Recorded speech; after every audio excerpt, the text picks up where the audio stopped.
Hello my friend, how are you? तो मेरा नाम जॉन है और ये मेरा बड़ा बेटा इसका नाम हडसन है। ये एक जाननमाज है इसके घर में। ये मिल गई है, पता नहीं इसने वैसी शायद ली है इसको कालीन समझ के, तो देखा तो अभी जाननमाज भी मिल गई है, तो ये इसने मुझे दी है नमाज पढ़ने के लिए।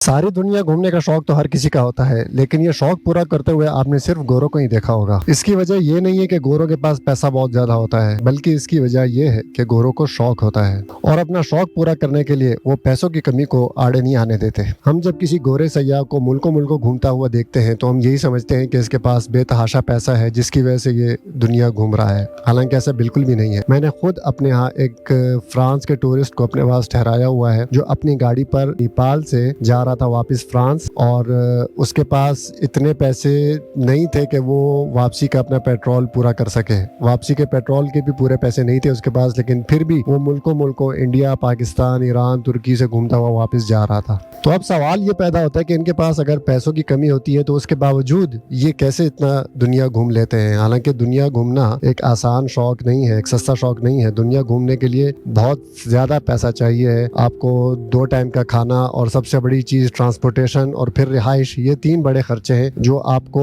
हर हाल में पूरे करने होते हैं। इसके बगैर आप ट्रैवल नहीं कर सकते, दुनिया नहीं घूम सकते। तो गोरी बड़ी सियानी कौम है, ये अपने शौक को किसी भी तरीके से पूरा करना जानती है। तो जो 3 बड़े खर्चे मैंने आपको भी बताए हैं, एकोमोडेशन, खाना, ट्रैवलिंग, इन तीनों खर्चों की इन्होंने जुगाड़ निकाली हुई है और उस जुगाड़ को कहते हैं couch surfing. Couch surfing basically एक ऐप है जिसके अंदर आप किसी के पास भी रिक्वेस्ट भेज सकते हैं कि मैं आज रात आपके पास ठहरना चाहता हूं, तो वो आपकी प्रोफाइल देखता है। अगर आपके और उसके इंटरेस्ट आपस में मैच करते हैं तो वो आपकी ऑफर एक्सेप्ट कर लेता है और आप उसके पास फ्री में ठहर सकते हैं। तो गोरे यही करते हैं, वो जहाँ भी जाते हैं तो वो काउच सर्फिंग पे जो उस शहर के होस्ट होते हैं उनको अपनी रिक्वेस्ट भेजते हैं। तो अक्सर गोरों को लोग खुशी खुशी ठहरा लेते हैं, तो उनके जो बड़ा जो खर्चा है एकोमोडेशन का वो तो इससे पूरा हो जाता है।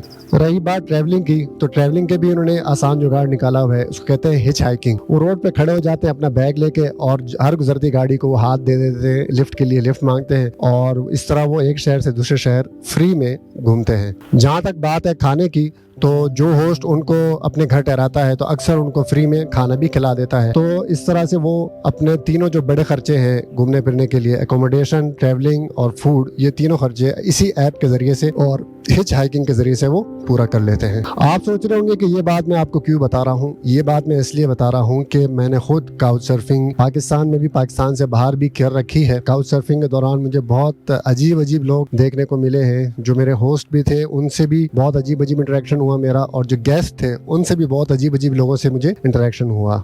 तो आज मैं मरी के अंदर इस काउच सर्फिंग को यूज़ कर रहा हूँ और आज मैं मरी जा रहा हूँ। और मज़े की बात ये है कि आज जो होस्ट है मेरा वो एक फॉरेनर है, मेरे ख्याल से ब्रिटिशर है, उसके पास मैं ठहरने जा रहा हूँ। तो अब देखते हैं कि वो ब्रिटिश को छोड़कर, इंग्लैंड को छोड़कर यहाँ पर क्यों रह रहा है, पाकिस्तान उसको कैसा लगा।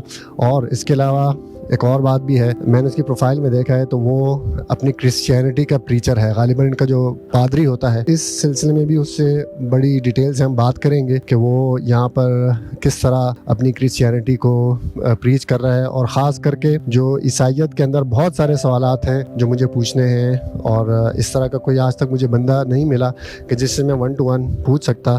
तो आज उसके पास हम ठहरते हैं, उससे ख़ास कर क्रिश्चियनिटी के हवाले से और जो गज़ा के अंदर और फ़लस्तीन के अंदर जो हालात हैं तो वो किस नज़र से उसको देखते हैं, और इसके अलावा बहुत सारे सवालात हैं तो वो भी उससे हम पूछेंगे।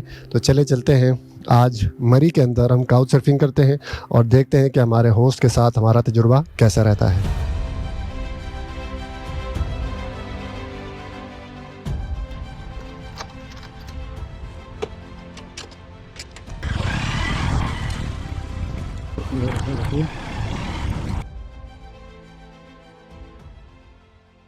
ये टेम्परेचर बता रहा है 43 डिग्री, आज गर्मी है यार।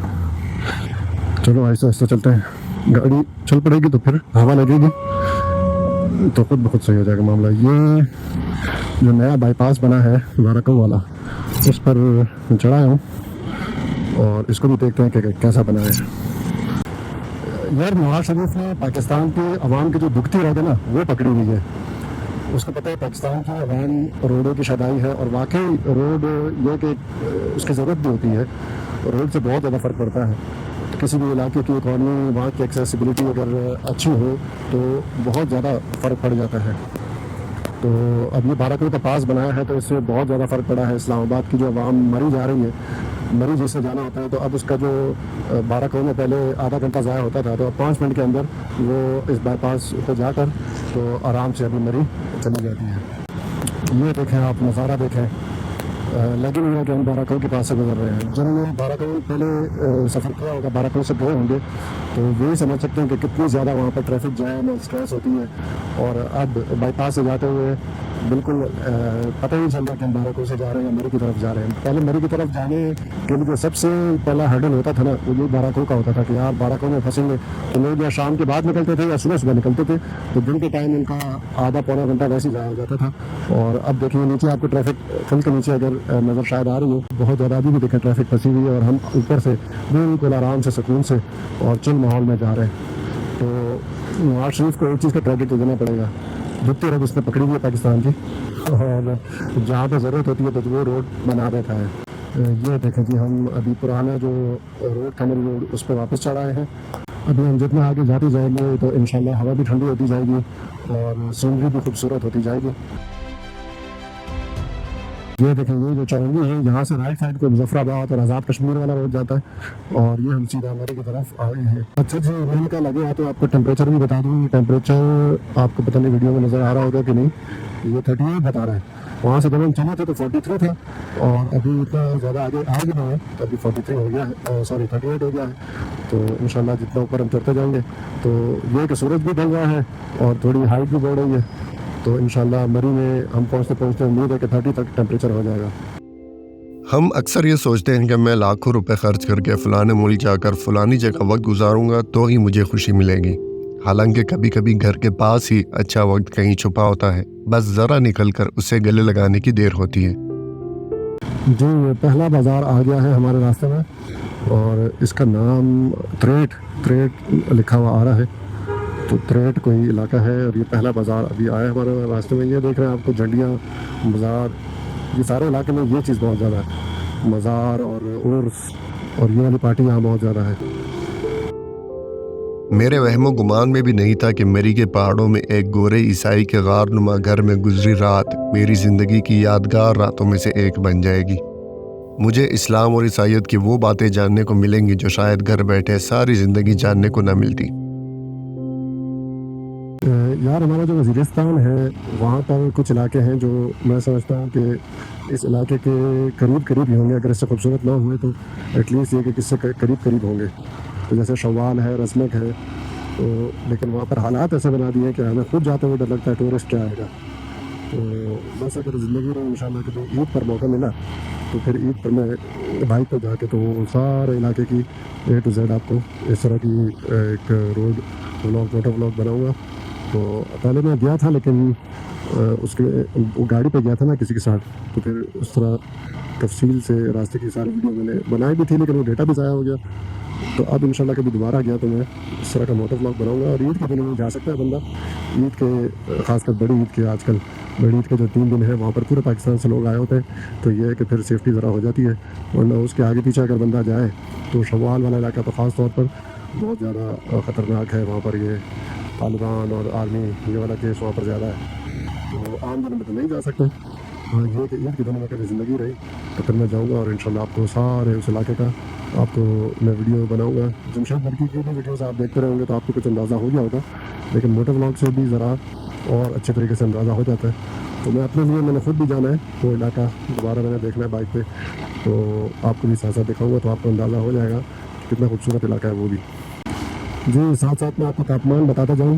ये तापमान हमारा गिर कर आ चुका है 31 डिग्री सेंटीग्रेड पर, और हवा काफ़ी खुशगवार हो गई है, और तकरीबन अभी नॉर्मल से ठंड की तरफ आ गई है। ठंडी हवा तकरीबन लगनी शुरू हो गई है, और अभी बेहतरीन मौसम हो गया। यार, ये नज़ारा आप चेक करें, बस मैं आपको 360 में दिखा दूँ, 360 में सही नज़र आएगा आपको। ये नज़ारा चेक करें, सुबहान अल्लाह, क्या बात है। धूप पड़ रही है सुनहरी, और थोड़ा सा रुक के यहाँ तस्वीरें लेता हूँ यार, ज़बरदस्त, सुभान तेरी कुदरत।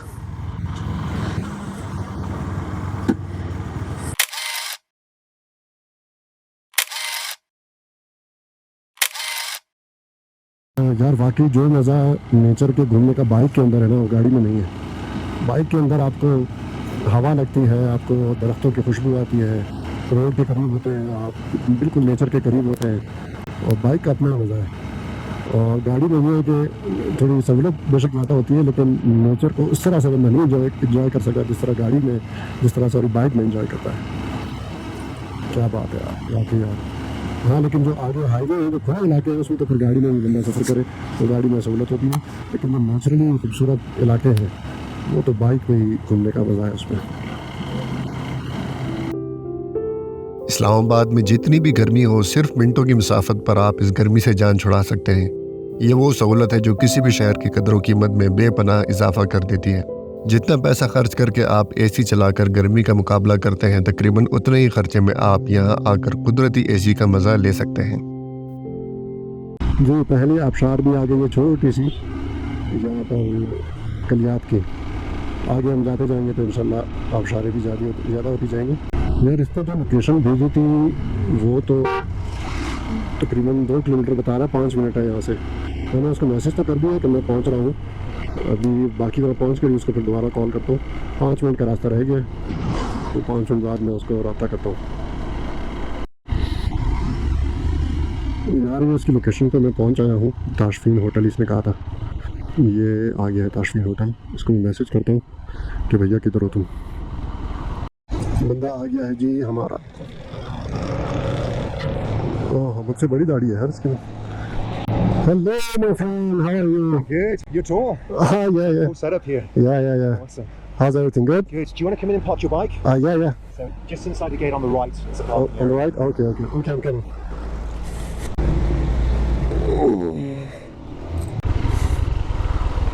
Okay, well. Want to just pull up along this railing here where the parking. Oh, yeah. Okay.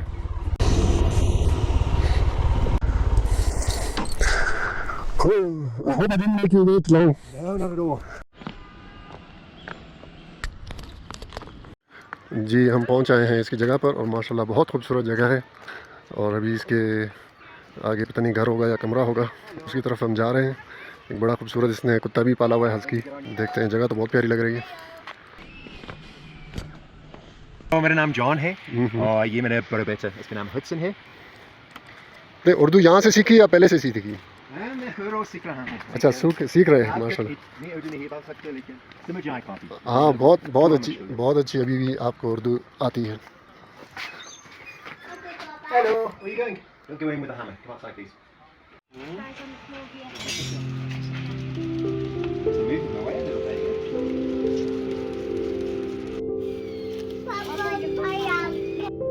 John ने मेरा ज़बरदस्त इस्तकबाल किया और शाम की चाय पिलाने के बाद बारबेक्यू का इंतज़ाम करने लगा। इतने में मगरिब की नमाज का वक्त हो गया, तो मैंने इसके घर में नमाज पढ़नी मुनासिब न समझा और करीबी मस्जिद में नमाज पढ़ने चला गया। वापस आया तो मेरी खूब मेहमान नवाजी की, जिसके बाद हम रात देर तक मजहबी बहस करते रहे।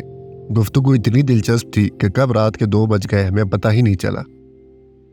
जी, रात के 1:45 बज रहे हैं और अभी हमने तकरीबन 4-5 घंटे मुसलसल गपशप लगाई है और बहुत ज़बरदस्त कन्वर्सेशन हुई है।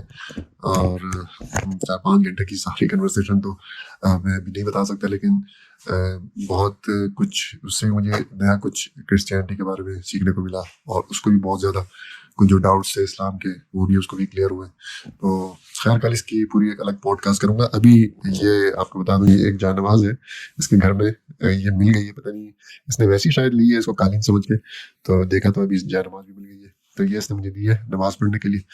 तो मैंने तो उसको नहीं कहा, मैं तो मस्जिद जा रहा था ईशा के टाइम, तो उसने खुद कहा कि यार ये पढ़ लो। तो बस अभी नमाज पढ़ता हूँ और फिर सोते हैं। तो सुबह इंशाल्लाह फजर के बाद, नाश्ते के बाद फिर तफसीली बड़ा पॉडकास्ट करूँगा, और फिर इंशाल्लाह कल यहाँ से फिर मैं वापसी करता हूँ। तो अभी बस नमाज पढ़ता हूँ, सोता हूँ, और कल सुबह मिलते हैं इंशाल्लाह पॉडकास्ट के साथ। जी, ईशा की नमाज मैंने पढ़ ली है, और मैंने कहा कि सोने से पहले मैं आपको एक दफ़ा ज़रा कमरा दिखा दूँ। ये जनाब कमरा है हमारा, और बिल्कुल ऐसा लग रहा है जैसे कि पडोचिया की गार के अंदर जो मैं तुर्की में था, तो बिल्कुल उस तरह की मुझे याद आ गई है। बहुत खूबसूरत कमरा है, और बस अभी गैजेट्स वगैरह में लगाए हुए चार्जिंग पे, और सुबह फिर इंशाल्लाह इसके साथ पॉडकास्ट बनाते हैं। तो अभी फ़िलहाल आपसे इजाज़त लेते हैं, बाकी इंशाल्लाह सुबह आपसे मुलाकात होगी। गर्मियों की रात चूंकि छोटी थी इसलिए इशा की नमाज के थोड़ी देर बाद ही फजर पढ़कर सो गया। सुबह 7 बजे उठकर सोचा रोशनी में इस खूबसूरत घर की वीडियो बना लूं जो कि जॉन ने खुद अपने हाथों से बनाया है। दिलचस्प बात यह है कि इसकी दीवारों की मिट्टी खास तौर से बलूचिस्तान से मंगवाई गई थी। घर छोटा होने के बावजूद इंतहाई दिलचस्प और खूबसूरत है।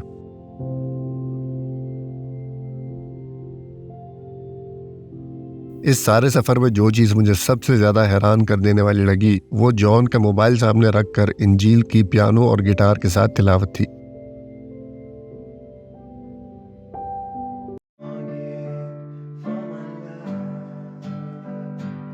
जब जॉन से इसकी वजह पूछी तो कहने लगा कि हज़रत दाऊद भी तो ज़बूर की तिलावत मौसीकी के साथ करते थे। इसके बाद जॉन ने अपने बेटे को सामने बिठाकर इंजील की चंद आयत पढ़ी और कुछ और बातें बताने लगा। हम में से हर मुसलमान को जॉन से ये सीखना चाहिए और अपनी औलाद को खुद कुरान, नमाज, दुआएं वगैरह सिखानी चाहिए।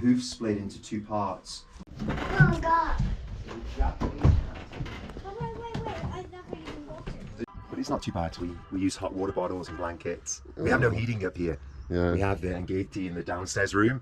The chimney comes up, so it warms the children's area a little bit. So this is the children's room. I think in They even have a secret bed up here. okay. But I think in Europe, it's most of the construction is like this. Not in the UK. In Canada, I think. Certainly in countries that have a lot of snowfall. Yeah. Like the Swiss countries, they have these triangular buildings because the snow needs to slide off the roof. If you have a flat roof, it will build up.